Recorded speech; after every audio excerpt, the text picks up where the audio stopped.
Morning! Ito na naman ang inday ni Lola, taga-alaga ng matanda dito sa Hong Kong, isang domestic helper, nag-alaga ng 83 years old. Tara, pasok tayo dito sa A1 Bakery dahil bibili ako ng breakfast ni Lola. Inutusan ako ni Lola na bibili ako ng breakfast.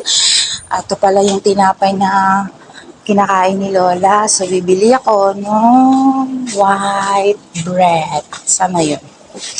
Eto. Tapos, babayaran lang natin dito sa counter. Tapos, gagamit ako ng cash. Ayan o, napaka-high-tech. Gamit ang machine. Ayan. Cash. Ayan. Ayan. Tapos, okay. Then,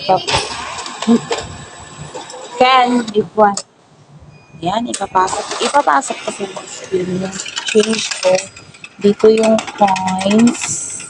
Ayan. At dito yung papel. Yes, I want the receipt. Sukli ko. Thank you.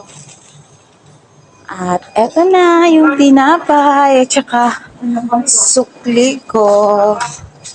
So, yan lang ang vlog-vlogan ni Inday for today's video. Thank you so much for watching.